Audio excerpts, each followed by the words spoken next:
திட்டம் போட்டு செயல்படுத்தப்படுகிற ஒரு திட்டமாக சூழலை உருவாக்குவதற்காக முடிவெடுப்பது என்று வரும்போது காட்சி பல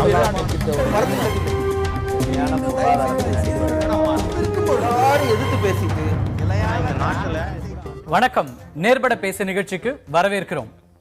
நமக்கு நாமே என்கிற பெயரில் பயணம் மேற்கொண்டு வரும் திமுக பொருளாளர் மு.க. ஸ்டாலின் ஆளும் அதிமுக அரசு மீது பல்வேறு குற்றச்சாட்டுகளை எழுப்பிக் கொண்டிருக்கிறார். ஒரு நாள் முதல்வர் போல அரை மணி நேர முதல்வராக இருக்கிறார் என்கிற ஒரு கடுமையான விமர்சனத்தையும் முன்வைத்திருக்கிறார். ஸ்டாலின் விமர்சனம் அர்த்தமுள்ளதா, ஆதாரமற்றதா?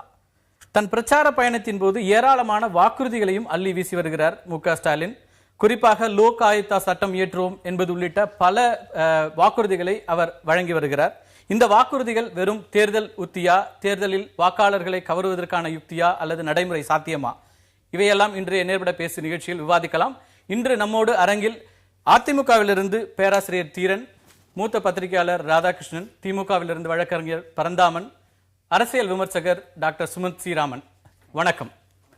பரந்தாமன், ஒரு முதலமைச்சர், அவர் மேல ஒரு முன்னாள் முதலமைச்சராக இருந்த ஒருத்தர் இப்படியான ஒரு விமர்சனம் முன்வைக்கிறது சரியா? இரண்டாவதாக, ஒரு முதலமைச்சர் இத்தனை மணி நேரம் அலுவலகத்தில் இருக்க வேண்டும் என்பது உள்ளிட்ட எந்த விதமான சட்டப்பூர்வமான அவசியமும் இல்லை.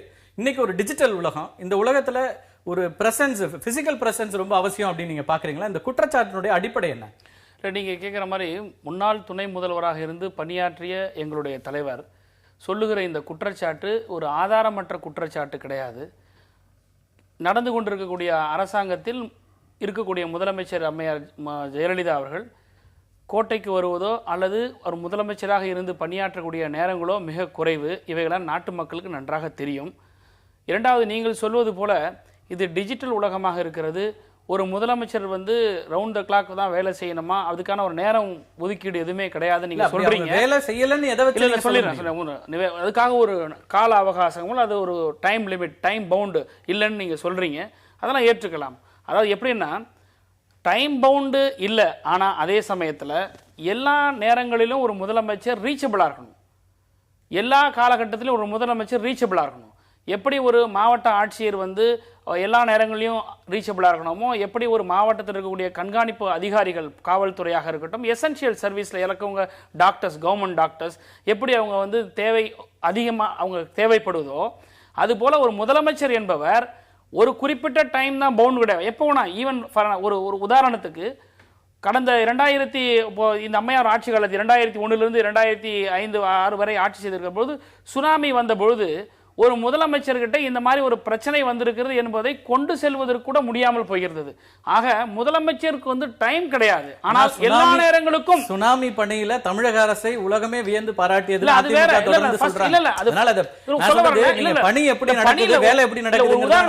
ஒரு ஃபர்ஸ்ட் டைம் இன்ஃபர்மேஷன் ரீச் பண்றது கூட ஒரு சீஃப் மினிஸ்டர் கிட்ட போய் அவங்க அப்ரோச் பண்ண முடியாத ஒரு சூழல் இருக்குன்றத நீங்க திமுக முக்கியமான ஒரு இடத்துல இருக்கீங்க. இதையும் எடுத்துட்டு நீங்க பதில் சொல்லுங்க. உங்களுக்கு ஒரு நடைமுறை தெரியும்.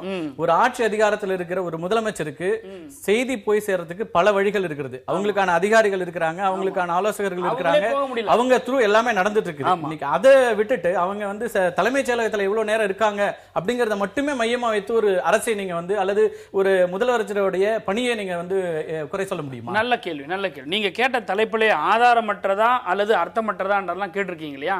ஒரு அரை மணி நேரம் முதலமைச்சர் ஒர்க் பண்றது இல்ல ஒரு மணி நேரம் முதலமைச்சர் ஒர்க் பண்றது, இது எப்படி நீங்க குற்றம் சுமத்த முடியும் அப்படிலாம் நீங்க கேக்குறீங்க.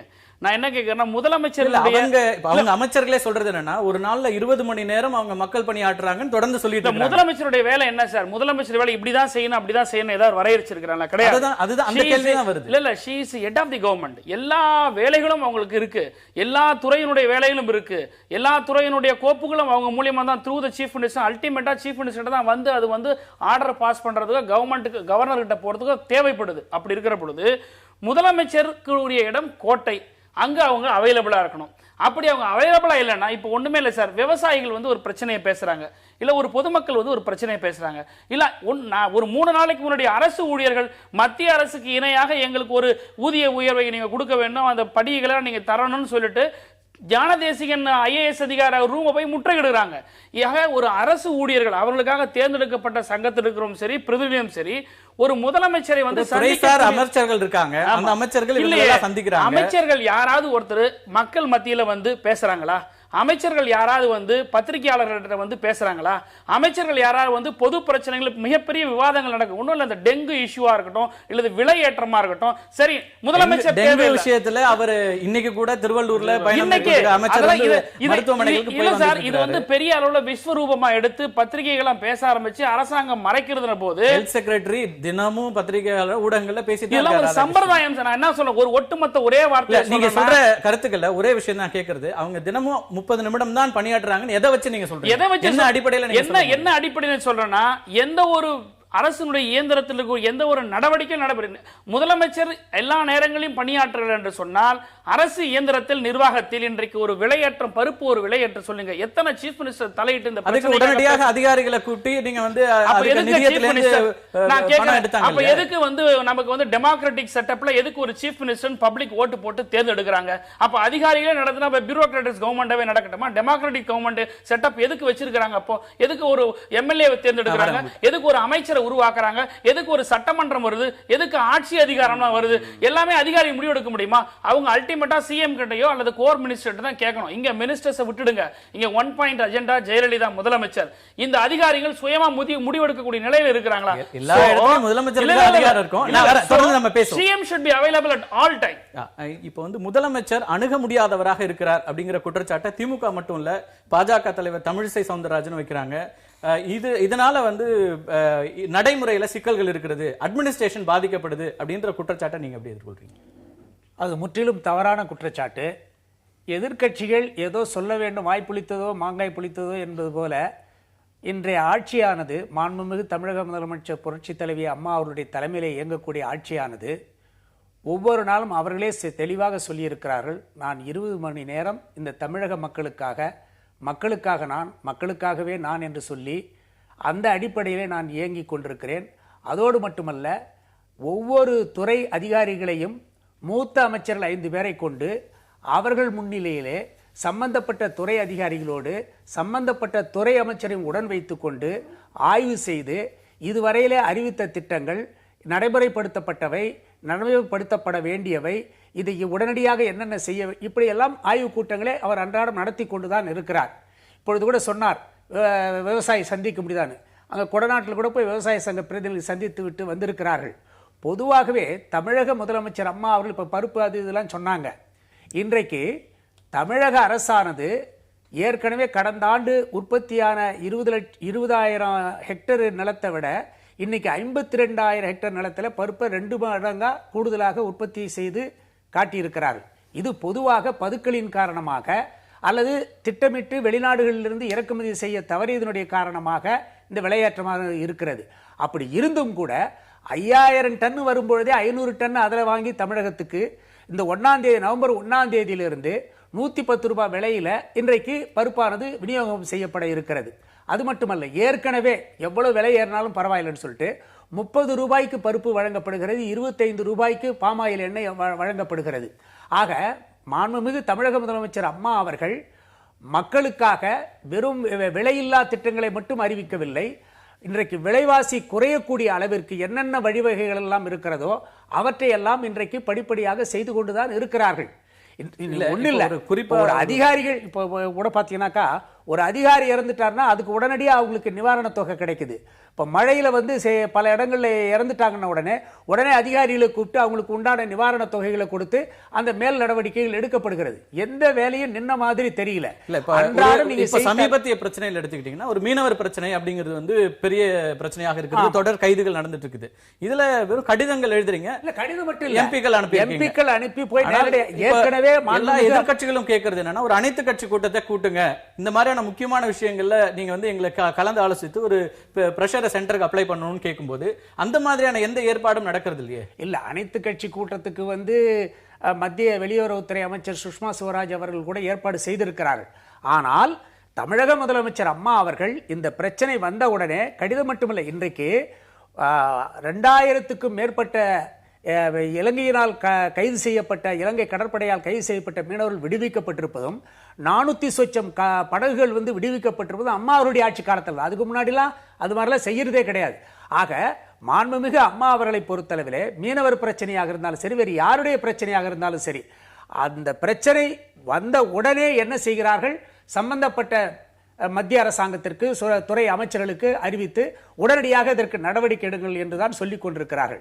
ஆக இன்றைக்கு தமிழக முதலமைச்சர் அம்மா அவர்கள் இங்க மட்டும் இல்ல, ஒரு 2 மீனவர்கள் வந்து இதுல ஈரான் பகுதிகளில் இது பண்ணும்போது கூட உடனடியாக விரைந்து நடவடிக்கை எடுக்கிறாங்க. அவங்க விடுவிக்கப்பட்டால் அவர்களை கொண்டு வந்து இங்க வந்து பத்திரமா அவங்க வீட்டில் கொண்டு வந்து விடுற வேலையை வரல திட்டமிட்டு சிறப்பாக சம்பந்தப்பட்ட துறை அதிகாரிகளை அமைச்சர்களை வைத்துக் கொண்டு செய்து கொண்டுதான் இருக்கிறார்கள். மாண்புமிகு அம்மா அவர்களை பொறுத்தளவில் இந்த எதிர்க்கட்சிகள் வேண்டுமென்றே இன்றைக்கு 2016 தேர்தலை மனதிலே வைத்துக் கொண்டு தங்களை எதிர்க்கட்சியாகவாவது மக்கள் அங்கீகரிக்க மாட்டார்களா என்ற அடிப்படையில் தான் இன்றைக்கு அவர்களுக்குள்ளாக நடைப்பயணம் விடைப்பயணம் என்றெல்லாம் போய் கொண்டிருக்கிறார்கள். பேசலாம். டாக்டர் சுமந்த், இவர் என்ன சொல்றாரு, எதிர்க்கட்சிகள் தங்களுடைய அரசியல் லாபத்துக்காக இப்படியான குற்றச்சாட்டுகளை முன்வைக்கிறாங்க அப்படிங்கிறாங்க. பொதுவா இதை நீங்க எப்படி பாக்குறீங்க? உங்களோட பார்வையில ஒரு அரசியல் விமர்சகராக ஒரு முதலமைச்சருடைய நேரடி இந்த நேரம் அப்படிங்கிற உள்ளிட்ட விஷயங்கள்ல எப்படி இதுல 2 பாயிண்ட் ஆஃப் வியூ. முதல்ல பாத்தீங்கன்னா ஒரு முதலமைச்சர் வந்து கோட்டைக்கு வரும் நேரத்தை மட்டும் வைத்துக்கொண்டு நம்ம வந்து அவங்க செயல்படுறாங்களா எஃபெக்டிவா செயல்படலையாங்கிறது சொல்ல இந்த காலகட்டத்தில் சொல்ல முடியாது. அதாவது போயஸ் தோட்டத்தில் அவங்க கோப்புகள் பார்க்கல அப்படின்னு ஏதாவது ஆதாரம் இருக்கா, இல்ல கொடநாட்டில் ஃபைல்ஸ் பார்க்கல அப்படிங்கிற மாதிரி ஏதாவது எவிடன்ஸ் இருக்கா, நமக்கு தெரியாது. சோ வந்து அங்கிருந்து அலுவலக பணிகளை பார்ப்பாங்க, அலுவலக பணிகளை பார்க்காங்க, அபிஷியலா ஒரு அனௌன்ஸ்மெண்ட் வந்திருக்கு. சோ அந்த unless you have evidence that there is no other work going on in Poes கார்டனோ இல்ல கொடநாடோ அந்த குற்றச்சாட்டை நம்ம முழுமையாக ஏற்றுக்கொள்ள முடியாது. ஏன்னா இவென்ச்சுவலா ஒரு government is going to be judged by the ரிசல்ட்டை பார்த்து தான் வந்து மக்கள் வந்து தீர்ப்பு கொடுக்க போறாங்களே தவிர எவ்வளவு நேரம் இப்போ ஒரு கார்பரேட் என்டிட்டியில கூட இப்போ சீனியர் லெவல்ல போன பிறகு நீங்க 9 மணிக்கு உள்ள வந்தீங்களா 3 மணிக்கு போனீங்களான்னு யாரும் பாக்குறது இல்ல. நீங்க உங்களுக்கு டெலிவரி என்ன அதெல்லாம் நீங்க டெலிவரி பண்ணிட்டீங்களா, மக்களுக்கு கொண்டு போய் சேர்க்க வேண்டியதை சேர்த்துட்டீங்களா, அதுதான் வந்து பார்க்க போறாங்க. ஒண்ணு இல்ல. ரெண்டாவது முடிச்சிடறேன். ஆனால் இதுல என்ன பிரச்சனை வருதுன்னா, இது அதிமுக வந்து ஒன் லீடர் பார்ட்டி. சோ இப்போ ஒரு மூத்த தலைவர்கள் நிறைய பேர் இருக்கிறாங்க, அவர்களுக்கு ஒரு அதிகாரம் கொடுக்கப்பட்டிருக்கிறது. அவங்க போய் மக்கள், அதாவது முதலமைச்சர் சார்பாக அவர்களால் பேச முடியும் அதிகாரம் இருந்ததுன்னா இந்த லாக்குனா, அதாவது இந்த கேப்பை வந்து மக்கள் அவ்வளவு நோட்டீஸ் பண்ண மாட்டாங்க. சோ இவர் திரு ஸ்டாலின் அவர்கள் வைக்கிற குற்றச்சாட்டு வந்து விசிபிலிட்டி. இப்போ அதிமுக என்றால் செல்வி ஜெயலலிதாங்கிற ஒரு சிச்சுவேஷன் இருக்கும் பொழுது அதனாலதான் இந்த பிரச்சனை. அந்த விசிபிலிட்டி வேற யார் பேசினாலும் நீங்க முதலமைச்சர் சொல்றாங்களா அப்படின்னு தான் பாக்குறாங்க. மக்கள் பார்ப்பதும் அந்த ஒரு காரணம் எடுத்துக்கலாமே தவிர அது வந்து அடிப்படையாக அவர் பணி செய்யவில்லை மற்ற நேரங்களில்ங்கிறதுக்கு எந்த ஆதாரமும் கொடுக்கல.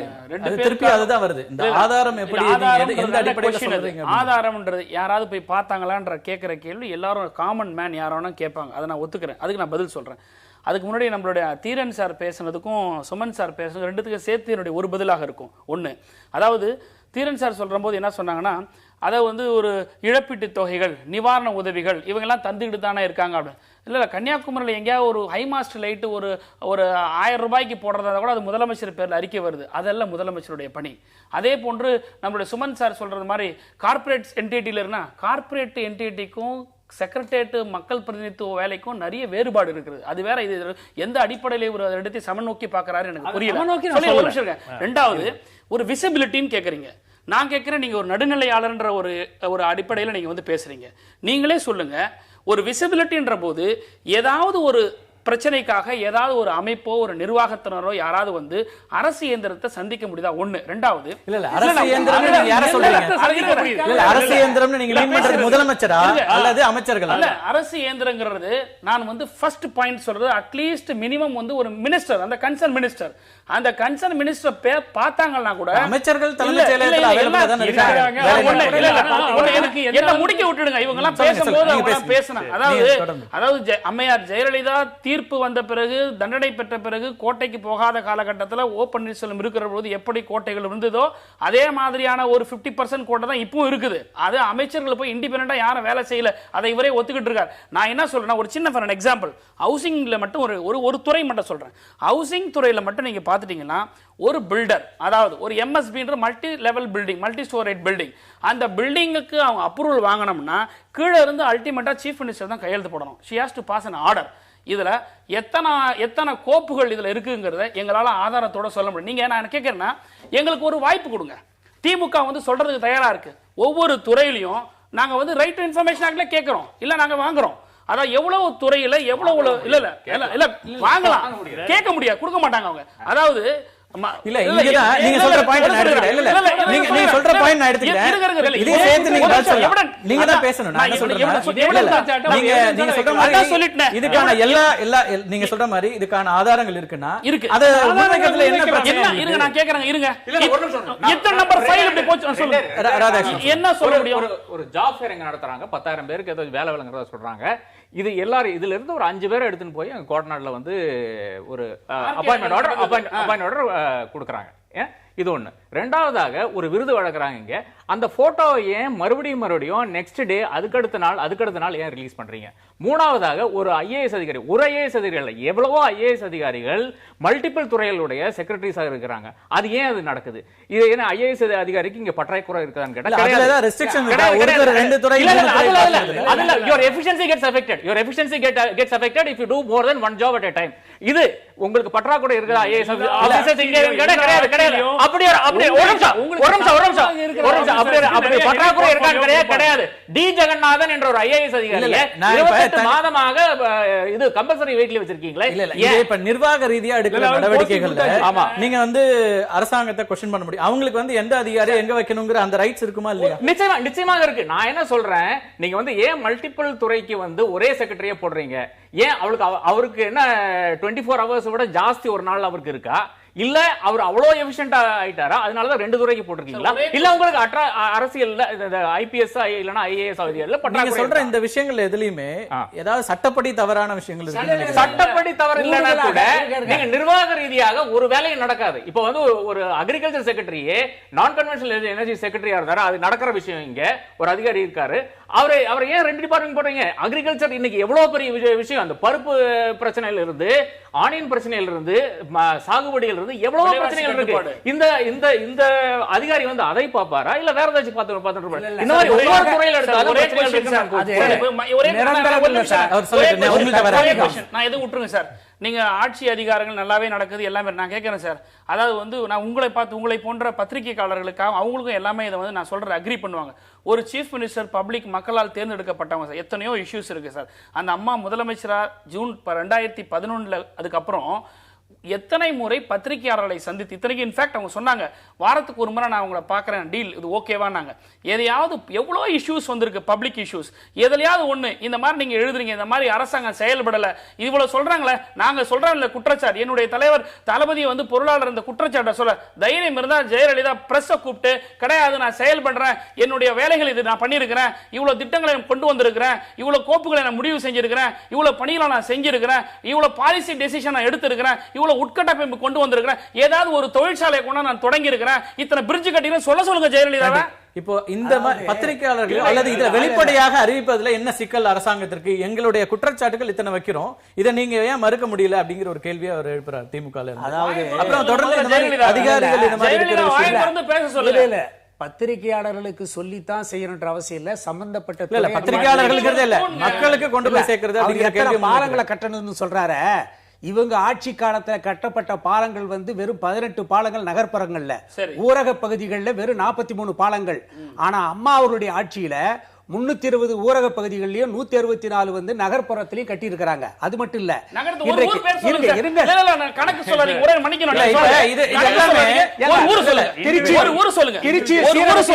மிகப்பெரிய பாலம் ஒரு ஊரை சொல்லுங்க.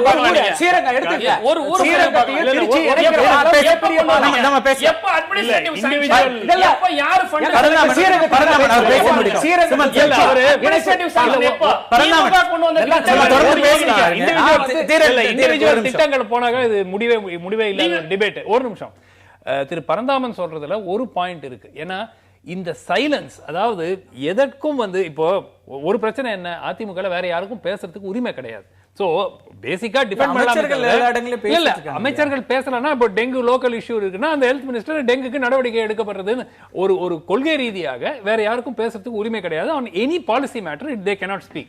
அந்த மாதிரி ஒரு சூழல்ல முதலமைச்சர் மோர் விசிபிளா இருந்தாங்கன்னா நிச்சயமாக இந்த பேச்சு வந்து அதை குவாய்டன் பண்றதுக்கு ஒரு வாய்ப்பு இருக்கும்.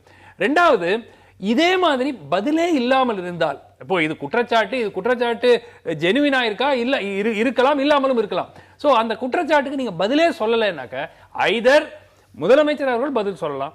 சொல்லலன்னு வச்சுக்கோங்க, யாரையாவது ஆத்தரைஸ் பண்ணி அவர்கள் சார்பாக ஒரு பதில் வரலாம். சோ அந்த பதிலே வராமல் போகும்போது நிச்சயமாக மக்களுக்கு இது சரி பண்ணல. 2006ல அம்மையார் ஆட்சியில இருந்து இறங்குறாங்க.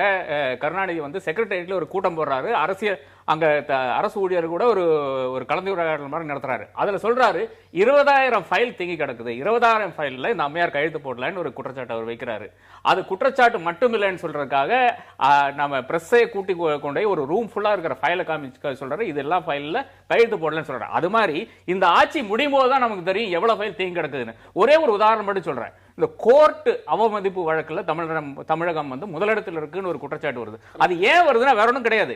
இதுக்கான அட்மினிஸ்ட்ரேட்டிவ் சாங்ஷன்ஸ் சிஎம் ஆபீஸ்ல இருந்து கையெழுத்தாய் தான் வரணும். இது வந்து சிஎம் ஆபீஸ்ல போய் தங்கறதுனால மட்டும்தான் இந்த பிரச்சனை எழுதுறதுன்னு நான் கருதுறேன். பேராசிரியர் தீரன், நிறைய கோர்ட் அவமதிப்பு வழக்குகள் இந்த அரசாங்கத்தில் இருக்குன்னு ஒரு குற்றச்சாட்டை முன்வைக்கிறாங்க. அதோடு இன்னொரு பிரச்சனையும் பொதுவாக எதிர்க்கட்சிகள் சொல்லிட்டே இருக்கிறது, பாமக இருந்து டாக்டர் ராமதாஸ் உள்ளிட்டவர்கள் சொல்றது, இந்த முறை பதவியேற்ற பிறகு 160 நாட்கள்ல ஒரே ஒரு முறைதான் அமைச்சரவை கூட்டப்பட்டிருக்கிறது, அதுவும் கூட சட்டமன்றம் கூட்டுவது தொடர்பாகத்தான் நடந்தது. ஒரு அரசாங்கத்துல ஒரு ஃபங்க்ஷன் ஆகிறதுக்கு அமைச்சரவை கூட்டம் என்பது முக்கியம் இல்லையா? இதையெல்லாம் ஏன் நடத்துவதில்லை அப்படிங்கிற குற்றச்சாட்டு முன்வைக்கப்படும். இல்ல, பல முறை வந்து மாண்புமிகு அம்மா அவர்கள் வந்து கூட்டம் போட்டிருக்கிறாங்க. என்ன மணிக்கணக்காக பேசியிருக்க மாட்டாங்களே தவிர வந்து அடிக்கடி அமைச்சரவை கூட்டம் போட்டு அவர்கள் வந்து ஆய்வு செய்கிறார்கள். அதோட அவர்கள் போயஸ் தோட்டத்தில் இருந்தாலும் சரிதான், கொடநாட்டில் இருந்தாலும் சரிதான், ஒரு சம்பந்தப்பட்ட துறை அமைச்சர்களை மட்டும் இல்லாமல் எல்லா அமைச்சர் அதுதான் என்ன பண்ணுறாங்க, அமைச்சர்லாம் அங்கே ஓடுறாங்கன்னு சொல்கிறாங்க. எங்கே ஓடினாலும் தமிழ்நாட்டில் தான் கொடநாடு கூட இருக்குது. அதனால் வந்து எங்கே இருந்தாலும் மாண்புமிகு அம்மா அவர்களை பொறுத்தவரை தன்னுடைய பணியில் எந்தவித சுணக்கமும் இல்லாமல் தான் செஞ்சுட்டு இருக்கிறாங்க. இன்றைக்கு தமிழ்நாட்டுடைய ஜீவாதாரமான பிரச்சனைகளாக இருந்தவற்றெல்லாம் போன ஆட்சி வந்து உடனடியாக செயல்பட்டு இருந்தாக்கா காவிரி நதிநீர் ஆணையம் வந்து கெசட்டில் உடனடியாக வெளியிடப்பட்டிருக்கும். நடுவர் மன்ற தீர்ப்பு வந்து 7 ஆண்டுகள் அப்போ முதலமைச்சர்களாக இருந்தது வந்து கருணாநிதி அவர்கள் இருந்தார் அந்த பீரியடில். அந்த 7 ஆண்டுகளில் கெசட்டில் வெளியே வரவில்லை. ஆனால் அம்மா அவர்கள் ஆட்சிக்கு வந்த உடனே அந்த கெசட்டில் உடனே கொண்டு வந்தாங்க. முல்லை பெரியார் அணை உடனே என்ன பண்ணாங்க, வழக்கு போட்டு அதை 142 அடி ஆக தமிழ்நாட்டினுடைய ஜீவாதாரமான பிரச்சனைகள்ல இலங்கை பிரச்சனை கூட எடுத்துக்கங்க. அன்றைக்கு போர் நிறுத்தத்தை செய்ய வேண்டிய நிலையில் இருந்த மத்தியிலும் மாநிலத்திலும் கூட்டணி ஆட்சியில் இருந்த திமுகவானது அதை செய்ய தவறி இன்றைக்கு என்ன சொல்கிறார்கள், போர்க்குற்ற விசாரணை நடத்த வேண்டும் சர்வதேச அளவிலே என்று சொல்லுகிறாங்க.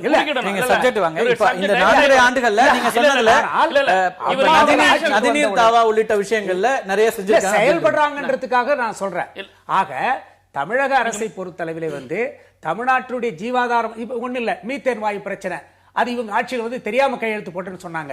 ஆனா தஞ்சை மாவட்டத்து விவசாயிகளை பாதிக்கின்ற காரணத்துக்காக அம்மா அவர்கள் உடனடியாக அதை வந்து தடுத்து நிறுத்தினார்கள்.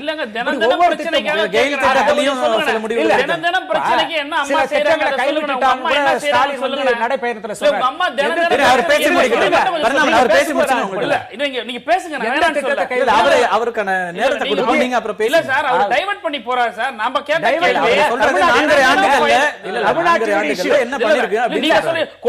தமிழ்நாடுல தான் இருக்குதுன்னு சொல்றீங்க.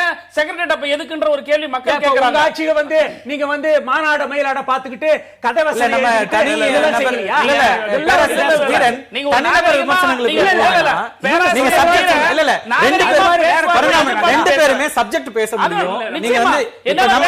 முக்கியமா இடற கேள்வி நமக்கு முக்கியமா இடற கேள்விங்கிறது கவர்மெண்ட் என்னவா ஃபங்க்ஷன் ஆகுது, அதுல சுணக்கம் இருக்கா அப்படிங்கிற கேள்வியை முன்வைக்கிறாங்க. அதுல என்னங்கறத நீங்க தொடர்ந்து சொல்லுங்க. காவிரி இஷ்யூஸ் மீனவ விஷயம் தனியா அவர் தொடர்ந்து பேசுறதுக்கான நேரம் அவர் பேசுங்க. எந்த பிரச்சனையிலையும் வந்து அம்மா அவர்கள் விட்டு கொடுத்ததில்லை என்பதற்காகத்தான் நான் இதெல்லாம் ஆதாரமா சொல்றேன்.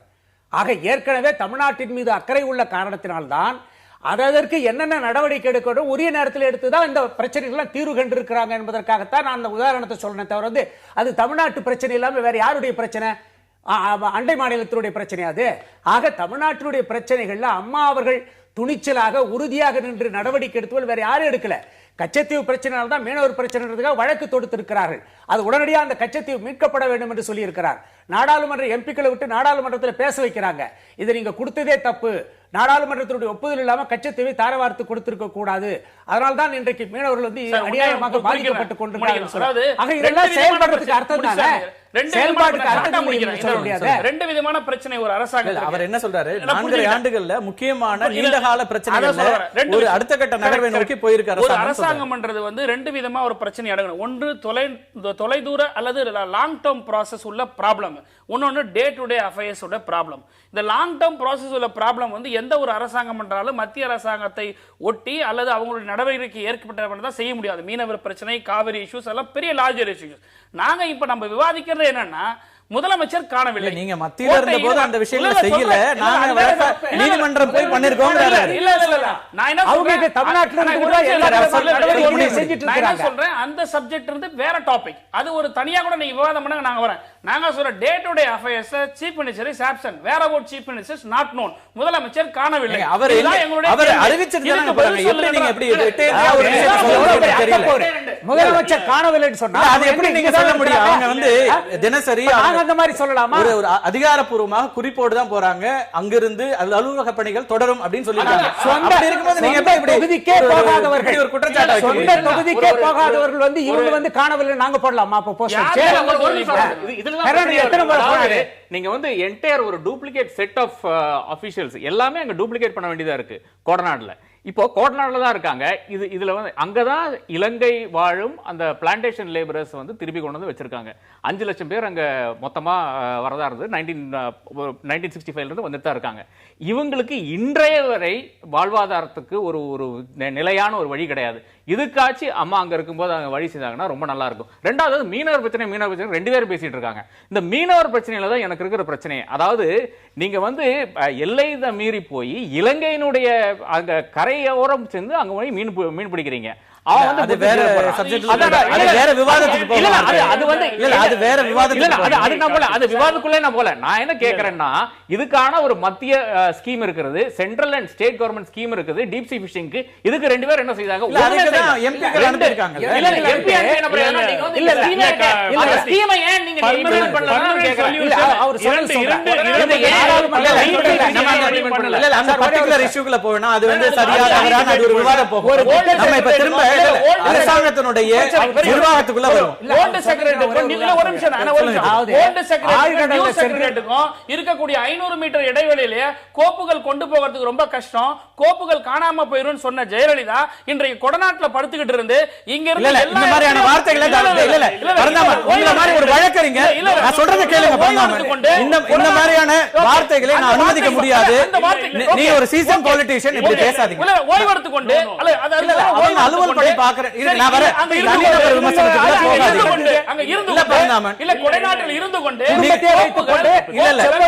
நீங்க ஒரு வழக்கறிஞர், இப்படியான வார்த்தைகளை பயன்படுத்தாதீங்க.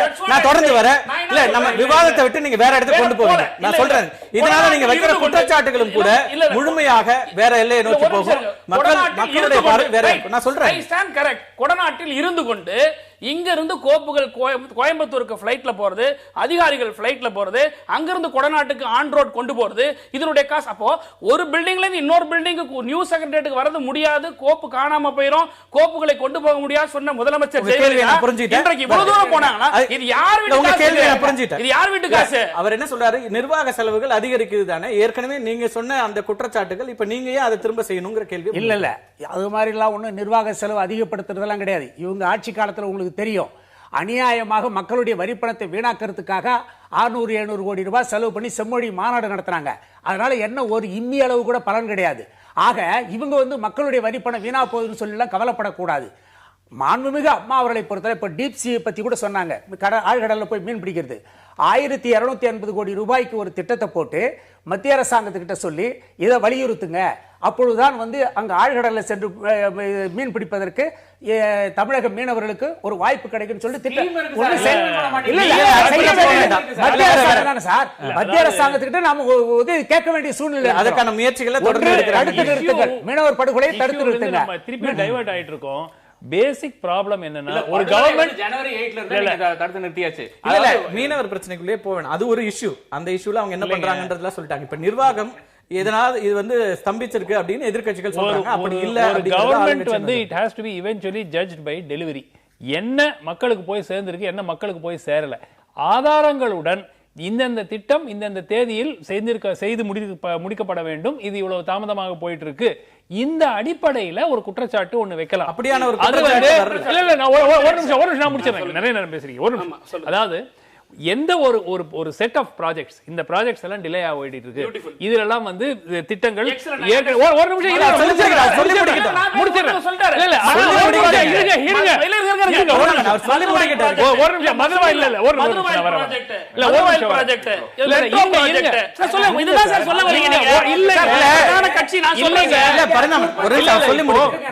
ஒரு உதாரணத்துக்கு இவர் சொல்ற மாதிரி மதுரவாயல் ப்ராஜெக்டோ மதுரவாயல்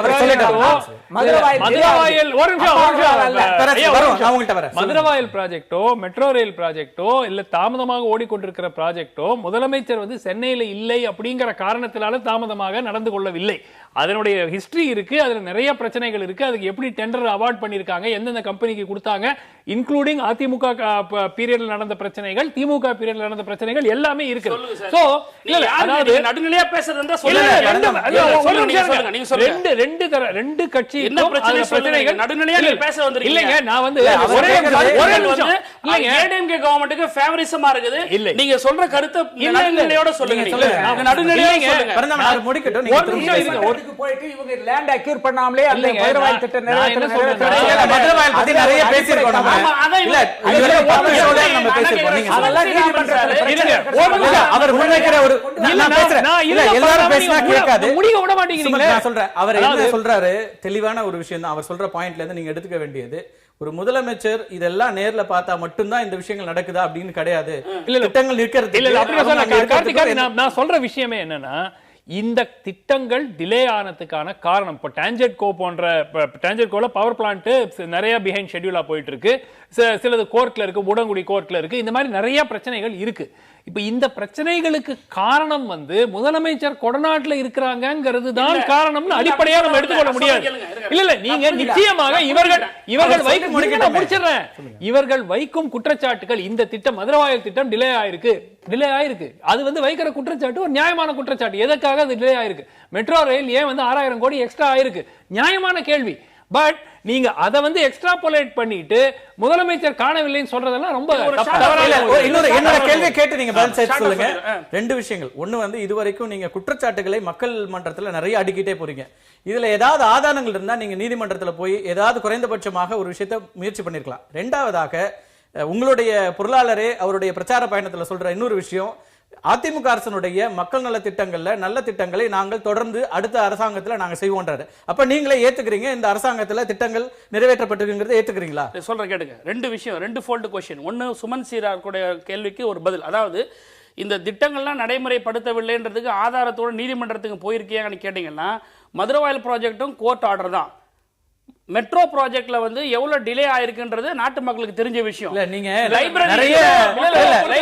நீங்க சொல்ல பல குற்றச்சாட்டுகள் நான் சொல்றேன். இதெல்லாம் திட்டங்கள்ல லைப்ரரி பில்டிங்கும் வந்து மெட்ரோ ப்ராஜெக்ட் டெவலப்மென்ட் சொல்றீங்க. லைப்ரரி பில்டிங்கும் கோர்ட் வரைக்கும் போய் நாங்க ஆர்டர் வாங்கி இருக்கோம். அதாவது பல ப்ராஜெக்ட் சமச்சீர் கல்வி உள்ளிட்ட விஷயங்களையும் வழக்காடு மன்றத்துக்கு மற்ற கட்சிகள் போறாங்க. நான் கேக்குறது, நீங்க நிறைய ஊழல் குற்றச்சாட்டுகள் சொல்றீங்க. எந்த குற்றச்சாட்டுக்காவது ஆதாரங்கள் இருந்தா நீங்க நேரா கோர்ட்டுக்கு போயிருக்க முடியும். ஆமா, இப்போ முட்டையில இருந்து பல விஷயங்கள் சொன்னீங்க. எதுலயுமே அடுத்த கட்டத்துக்கு வரவே இல்ல அப்படிங்கிற ஒரு கேள்வி உடன்குடி ப்ராஜெக்ட் என்ன சார்? உடன்குடி ப்ராஜெக்ட் டெண்டர் ஏன் நிக்குது? நான் கேக்குறேன்னா, அம்மையார் இப்ப கொடநாட்டுல இருக்காங்கற இஷ்யூஸ் கிடையாது. இவ்வளவு காலம் இருக்கு ஒண்ணு சொல்லிடுறேன்.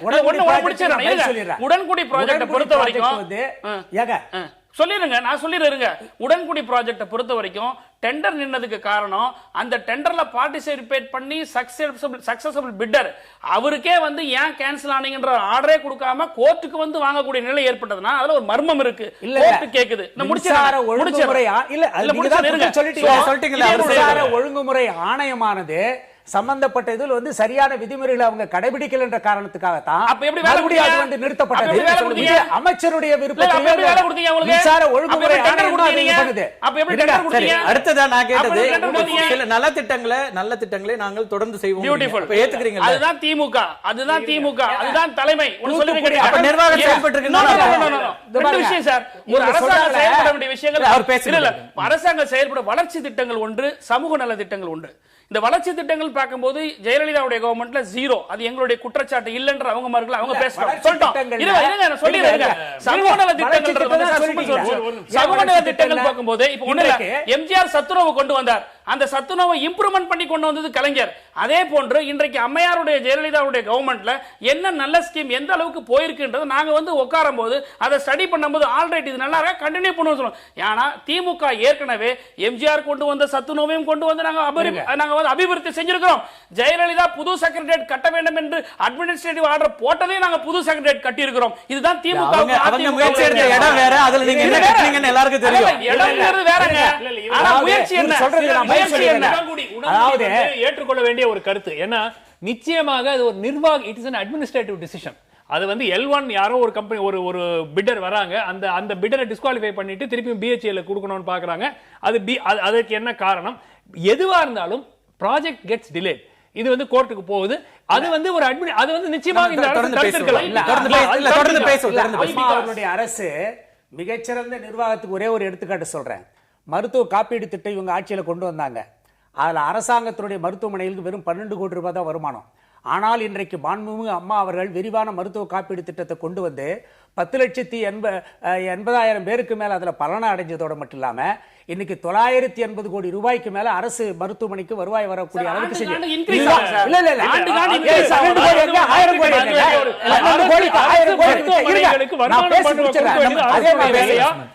தமிழ்நாடு அரசை பொறுத்தளவுல வந்து பல்வேறு திட்டங்களை அவங்க தீட்டுறாங்க. எந்த திட்டமும் வந்து ஒன்னும் சொன்னங்களே கொண்டு இல்ல. இன்னைக்கு விலையில்லா மின்விசிறி, கிரைண்டர், மிக்சி இவை எல்லாம் வழங்கப்படுகிறது. 42 லட்சம் குடும்பங்களுக்கு இன்னைக்கு வழங்கப்பட்டிருக்கிறது. ஏறத்தாழ 1,85,00,000 அந்த குடும்ப அட்டைதாரர்களுக்கு விலையில்லா அரிசி தந்ததுல இருந்து இன்றைக்கு இன்ஃப்ராஸ்ட்ரக்சர் உள்கட்டமைப்பு தொடர்ந்து பேசுவோம். டாக்டர் உங்கள்கிட்ட இதை கேட்க வேண்டியிருக்கு. நான் தொடர்ந்து பேசுவோம். ஒரு சிறிய இடைவேளைக்கு பிறகு நம்ம தொடர்ந்து பேசுவோம். அதற்கு முன்னதாக ஸ்டாலின் நிறைய வாக்குறுதிகளை வழங்கிட்டு இருக்கிறாரு. லோக் ஆயுக்தா சட்டம் கொண்டு வருவது உட்பட பல விஷயங்களை வாக்குறுதிகளாக சொல்றாரு. இதெல்லாம் வெறும் தேர்தலுக்கான வாக்குறுதிகளா அல்லது நடைமுறை சாத்தியமா என்பது பற்றி பேராசிரியர், இந்த குற்றச்சாட்டுகளுக்கான உங்களுடைய பதில்கள், நிர்வாகம் எப்படி நடக்குது அப்படிங்கறத பல்வேறு கேள்விகளை எழுப்புறாங்க திமுக அல்லது எதிர்க்கட்சிகள் மொத்த பேரும். எதிர்க்கட்சிகள் சொல்லக்கூடிய குற்றச்சாட்டுகள் அனைத்து வந்து அரசியல் காரணங்களுக்காக சொல்லப்படுகிற குற்றச்சாட்டுகள். கல்வி, சுகாதாரம், வேளாண்மை, சுற்றுலாத்துறை, இப்படி ஏறத்தாழ 12க்கும் மேற்பட்ட முக்கியமான துறைகளில் மத்திய அரசாங்கம் அறிவித்த அத்தனை பரிசுகளையும் அத்தனை விருதுகளையும் வந்து தமிழ்நாடு அரசாங்கம் பெற்றிருக்கிறது. உதாரணத்துக்கு வேளாண்மை துறையில் 24ல் 8 விருதுகளை வந்து தமிழ்நாடு அரசாங்கம் பெற்றிருக்கிறது. 128 லட்சம் மெட்ரிக் டன்னை வந்து உணவு உற்பத்தி பண்ணி சாதனை படைத்திருக்கிறார்கள். தமிழகத்தில் வந்து தொழிற்சாலை, அதாவது தொழில் துறையில் இன்றைக்கு மகாராஷ்டிராவுக்கு அடுத்தபடியாக 2வது நிலையில் இருக்கக்கூடிய அளவிற்கு வளர்ச்சி பெற்றிருக்கிறது. அண்மையிலே நடந்த சர்வதேச முதலீட்டாளர்கள் மாநாட்டில் 2,42,000 கோடி ரூபாய் முதலீட்டை கொண்டு வந்து ஏறத்தாழ 4,70,000 பேருக்கு வேலைவாய்ப்பு தரக்கூடிய அளவிற்கு அந்த அவற்றையெல்லாம் நிறைவேற்றி இன்றைக்கு அதெல்லாம் ஜியோ போடப்பட்டு அதிகாரிகளை தனித்தனியாக போடப்பட்டு அவற்றிலெல்லாம் வந்து அவர்கள் செய்வதற்கான வாய்ப்புகளை ஏற்படுத்தி கொடுத்து கொண்டிருக்கிறார்கள். அது மட்டும் இல்லை, இப்போ கூட இந்த ஆர்கே நகரில் ஒரு கல்லூரி தொடங்குறது கூட பார்த்தீங்கன்னாக்கா எந்த அளவிற்கு பிற அரசு கல்லூரிகளில் அப்ளை பண்ணி கிடைக்காதவங்க, இடம் கிடைக்காதவங்கெல்லாம் அவங்களெல்லாம் அழைச்சி இதில் போட்டு உடனடியாக இப்பொழுது கல்லூரி அவங்களோட தொகுதி சார்ந்த ஆக எதை செய்தாலும் மாண்புமிகு அம்மா அவர்கள் ஒரு விரைந்து நடவடிக்கை எடுத்துக்கொண்டிருக்கிறார்கள் என்பதற்கு இவையெல்லாம் சான்றுகள். ஆக இன்றைக்கு எதிர்க்கட்சிகள் வழிநடை பயணம் என்று போகிறவரெல்லாம் எதை வேணாலும் பேசலாம். ஆனால் அவங்க சொல்றதெல்லாம் நிறைவேற்றினாக்கா 20 லட்சம் கோடி ரூபாய்க்கு மேலே பணம் இருந்தால் தான் முடியும். அது எந்த அளவிற்கு சாத்தியம் என்பது மக்கள் தான் முடிவு செய்வார்கள். ஆனால் மாண்புமிகு அம்மா அவர்களை பொறுத்தளவில் இன்றைக்கு ஒரு பக்கம் வந்து விலையில்லா பொருட்களை மாணவர்களுக்கு இன்றைக்கு இந்தியாவிலே வேறு எந்த மாநிலத்திலும் 16 அதெல்லாம் வந்து தொலைநோக்கு திட்டம் தான். அதெல்லாம் தொலைநோக்கு திட்டம் தான், வளர்ச்சி திட்டம் தான், நாட்டினுடைய வளர்ச்சிக்கான திட்டங்கள் தான் அவையெல்லாம். ஆக தமிழக அரசை பொறுத்தளவில் அமைதி, வளம், வளர்ச்சி, இதுதான் அம்மாவுடைய தாரக மந்திரம். அதனால இந்த தமிழ்நாடு அரசாங்கமானது இந்த விலையில்லா பொருட்களை வழங்குவதோடு மட்டுமல்ல வளர்ச்சி திட்டங்களையும் இந்த தமிழ்நாடு ஒரு அமைதி பூங்காவாக இருக்கிறது. மறுபடியும் தமிழ்நாட்டு மக்கள் வந்து ஒரு குடும்ப அரசியலையோ வாரிசு அரசியலையோ ஒருபோதும் இருக்க மாட்டாங்க. சொல்லி முடிச்சிடறேன். நில அபகரிப்பு போன்ற இதெல்லாம் வந்து இதெல்லாம் நீங்க தொடர்ந்து உங்களோட பிரச்சார மேடைகள்ல நிறைய அதெல்லாம் இந்த ஆட்சியில இல்ல. ஆனதனால் நான் சொல்றேன், பொதுவாக ஒரு பொற்கால ஆட்சி நடைபெற்றுக் கொண்டிருக்கிறது. இந்த சர்ச்சைக்கு ஒரு முற்றுப்புள்ளி வைக்க வேண்டும் என்றால் அம்மா அவர்கள் தான் இந்த சர்ச்சைக்கு ஒரு முற்றுப்புள்ளி வைக்க வேண்டும் என்றால் முதலமைச்சர் திரும்பி சென்னைக்கு வர வேண்டும். அவர்களுக்கு ஏதாச்சும் ஹெல்த் இஷ்யூஸ் இருந்ததுன்னா அது மக்களுக்கு தெரியப்படுத்த வேண்டும். இதுதான் முதலாவது கோரிக்கை. அதாவது ஒரு ஹெட் ஆஃப் ஸ்டேட் வந்து ஊட்டியில தனியா ராஜ்பவன் வேற ஒன்று இருக்கு, அவர் போய் எங்க வேணா உட்காரலாம், அவருக்கு ஒரு சர்ச்சையே வந்தது கிடையாது. மட்டும் ஏன் இந்த சர்ச்சை வருதுன்னா இவங்க போய் கோடநாட்டில் இருக்கிறதா இந்த சர்ச்சை வருது. ரெண்டாவதாக அதுக்கு ரிப்ளை, அதாவது முன்னத்தாட்சி பாத்தீங்கன்னா திமுக ஆட்சி அதுக்கு ஒரு மாதிரிகையா இருக்குதா, இதுல ஒரு மாடலா இருக்கா? நிச்சயமாக கிடையாது. அங்க வந்து சார் சொல்ற மாதிரி குடும்ப அரசியல் இதுதான் கையோங்கி இருந்தது. அதற்காக நிச்சயமாக திமுக சொல்ற இந்த குற்றச்சாட்டுகளை நிச்சயமாக ஏற்றுக்கொள்ளவே முடியாது. கேள்வி நான் வச்சிருந்தேன், அதுக்கு அதையும் சேர்த்து வந்துருங்க. இப்போ ஸ்டாலின் தன்னுடைய பிரச்சார பயணத்துல நிறைய வாக்குறுதிகளை முன்வைக்கிறார். முதல் கையெழுத்தாக மதுவிலக்குனாரு, இப்ப இரண்டாவது கையெழுத்தாக லோக் ஆயுக்தா சட்டம் கொண்டு வருவோங்கிறாரு. அதே மாதிரி பொது சேவை உத்தரவாத சட்டம் கொண்டு வருவோங்கிறாரு. இதெல்லாம் நடைமுறையில சாத்தியமா, இல்ல இது வந்து ஒரு தேர்தல்ல மக்களை கவர்வதற்கான கவர்ச்சிகரமான அறிவிப்பு? நடைமுறையில சாத்தியம். இந்த ரெண்டு மிக முக்கியமான விஷயம் நான் சொல்றேன். இது ரொம்ப வரவேற்கத்தக்க ஒரு கமிட்மெண்ட். இது வந்து நடக்குமா நடக்காதா? இப்போ ஒன்று லோக் ஆயுக்தா, 19 மாநிலங்களில் லோக் ஆயுக்தா இருக்கிற மாநிலங்களில் ஊழலே இல்லையான்னு கேட்காதீங்க. ஆனால் ஒரு நடவடிக்கை, ஒரு ஸ்டெப் ஃபார்வர்ட் இந்த ரைட் டைரக்ஷன் லோக் ஆயுக்தா. ஏன் தமிழ்நாட்டில் இவ்வளவு நாளாக இல்லை? திமுகவும் செய்யவில்லை, அதிமுகவும் செய்யவில்லை. லோக் ஆயுக்தா வந்து 1971 முதல் லோக் ஆயுக்தா ஃபர்ஸ்ட் ஸ்டேட் மகாராஷ்டிரால கொண்டு வராங்க. 40 வருஷம் ஆயிடுச்சு. ஏன் திமுகவும் கொண்டு வரல, அதிமுகவும் கொண்டு வரல? சோ இந்த அறிவிப்பு வரவேற்கத்தக்க விஷயம். ஏன் முன்னாடி சொல்லலைங்கிறது வேற விட்டுடுங்க. ரெண்டாவது பப்ளிக் சர்வீசஸ், அது இன்னும் கொடுமை. 21 மாநிலத்தில் ஏற்கனவே இருக்கிற ஒரு சட்டம். அதாவது இந்த நாட்களுக்குள் ஒரு அரசு கிட்ட ஒரு வேலை நம்ம எதிர்பார்த்தோம்னா அது அந்த தேதிக்குள்ள செய்யலைன்னா அக்கௌண்டபிலிட்டி, யார் அதுக்கு பொறுப்பு, ஏன் அவர் செய்யல, அவர் மேல நடவடிக்கை எடுக்கிறது சொல்றாரு அவர். நிச்சயமா அந்த சட்டத்தை கொண்டு வருவோம். உங்களுடைய நீங்க வந்து அரசு அலுவலகங்கள் வந்தா உங்களுடைய எல்லா குறைகளும் கேட்டது. இது வந்து மக்களுக்கும் தெரியாத இருக்கிற ஒரு விஷயம். ஏன்னா 20 மாநிலங்கள்ல ஏற்கனவே இந்த சட்டம் இருக்கு. அந்த சட்டங்கள் இருக்கிறதுனால அந்த மாநிலத்தில் எல்லா பிரச்சனையும் தீர்ந்துச்சான்னு கேட்காதீங்க. அது நிச்சயமா அதுவும் தீராது. ஆனால் இது ரெண்டும் ஒரு ஸ்டெப் இந்த ரைட் டைரக்ஷன். திரு ஸ்டாலின் இதை ரெண்டும் வாக்குறுதிகளாக கொடுக்கிறது முழுமையாக எல்லாரும் வரவேற்கத்தக்க ஒரு விஷயம். இதனால் அதிமுகவினுடைய தேர்தல் அறிக்கையில இது ரெண்டு இடம் பெற்றால் தமிழக மக்களுக்கு இது வெற்றி. அதிமுக தேர்தல் அறிக்கையிலும் அம்மா அவர்கள் வந்து ஏற்கனவே வந்து 6800 பஞ்சாயத்துகள்ல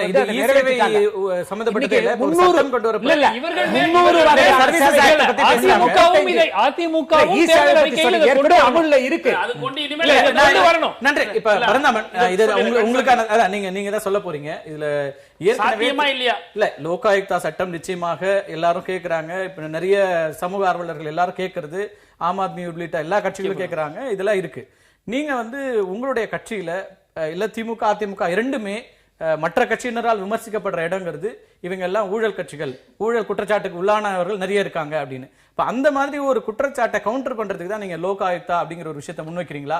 ஏன்னா உங்களுடைய முன்னாள் அமைச்சர்கள் நிறைய பேர் நிறைய வழக்குகளை இன்னைக்கும் சந்திச்சுட்டு இருக்காங்க, சொத்து குவிப்பு உள்ளிட்ட வழக்கு. நல்ல கேள்வி. எனக்கு ஒரு கொஞ்சம் டைம் கொடுங்க. ஏன்னா வரலாற்று சிறப்பு நேரம் ரொம்ப குறைவா இருக்கு. நீங்க தான் இறுதியா முடிக்கிறீங்க. ஷார்ட்டா முடிச்சிரு. அதாவது இப்ப லேப்டாப் பத்தி சொல்லும்போது லேப்டாப் கொடுக்குறாங்க, பிளஸ் அந்த ஸ்டூடெண்ட்டுங்கெல்லாம் வந்து படிச்சு முடிச்ச பிறகு வேலைக்கு போய் தொழிற்சாலை வரணும்ன்றது ஒரு கேள்வி. இன்னொன்று குடும்ப அரசியலை பத்தி பேசினாலும் அது நீர்த்து போன சப்ஜெக்ட். அடுத்தது இந்த லோக் ஆயுக்தா பத்தி சுமன் சார் சொல்ற மாதிரி 1971 மகாராஷ்டிராவில் வந்திருக்கு. ஆனா இது வரைக்கும் திமுக அதிமுக யாருமே செய்யவே இல்லைன்னு சொல்றாரு. அவருக்கு நான் ஒரு முக்கியமான இஷ்யூ நான் சொல்றேன். 1974 பிப்ரவரியில திராவிட முன்னேற்ற கழகத்தினுடைய அரசாங்கம், கலைஞர் தலைமையிலான அரசாங்கம் தமிழ்நாடு அரசு பொது ஊழியர் குற்றம் தடுப்பு சட்டம்ன்றதை ஒன்று கொண்டு வந்தார். அதுதான் அந்த லோக் ஆயுக்தான்றது. இன்னைக்கு நம்ம அந்த வடமொழி சொல், அது ஹிந்தி வார்த்தை. அது அன்றைக்கே தமிழ்நாடு அரசு பொது ஊழியர்கள் குற்றம் தடுப்பு சட்டம் 1974 பிப்ரவரி 1974 இன்ட்ரோடியூஸ் பண்றாரு. ஏப்ரல் 1974 ஆக்டா பாஸ் பண்றாங்க. அது மேல அத்வானி அவர்கள், அன்றைக்கு அத்வானி அவர்கள் கூட மகாராஷ்டிராவில் 71 வந்து கொண்டு வந்திருக்கக்கூடிய அந்த இது 74 கலைஞர் என்ன பண்ணிருக்காருன்னா முதலமைச்சரும் இந்த லோக் ஆயுக்தா இன்னைக்கு சொல்ற அந்த லோக் ஆயுக்தா ஒண்ணுமே சொல்லிருங்க அக்கௌண்டபிலிட்டிக்கு வரும்னு சொல்லி முதல்ல இந்தியாவில் கொண்டு வந்தது கலைஞர். அது இம்ப்ளிமெண்ட் ஆகலையான்னு சொல்லி கேக்குற வெரி குட் கொஸ்டின். 74ல நாங்க கொண்டு வந்த பிறகு இது இம்ப்ளிமெண்டேஷன்ல வந்த பிறகு எம்ஜிஆர் ஆட்சிக்கு வந்த பிறகு அது ஸ்கிராப் ஆகி போச்சு. அது ஒரு வரலாற்று சம்பவம். டைம் இல்ல பேச இருங்க சார் இருங்க சார் புதிய பிரச்சனைக்கு போக வேண்டாம். புதிய இஷ்யூஸ்க்கு போக நீங்க சொல்லி முடிங்க. ஒரு மணி நேரம் நான் பேசுறேன். நீங்க இந்த விஷயத்துக்கு வாங்க. சோ நாங்க செய்யாத ஒருத்தவங்க புதுசா நேத்து கட்சி ஆரம்பிச்சவங்க சொல்லல. ஏற்கனவே நாங்களே இந்த லோக் ஆயுக்தா 74 கொண்டு வந்து இம்ப்ளிமெண்ட் பண்ணி எம்ஜிஆர் தூக்கப்பட்டதுன்றது சொல்றேன். அடுத்தது இந்த பப்ளிக் அக்கௌண்டபிலிட்டி சர்வீஸ் ஆக்ட பொறுத்த வரைக்கும் சொன்னா இது வந்து ஒரு முன்மாதிரியாக எங்களுடைய தலைவர் தளபதி பொருளாளர் இருக்கிறார். காரணம் ஒரு கொளத்தூர்ல இன்னைக்கு எம்எல்ஏவா இருந்தாலும் கூட வாங்க பேசலாம் நிகழ்ச்சி அவர் ஒரு இன்னைக்கு ஒரு எக்ஸாம்பிளா இருக்காரு.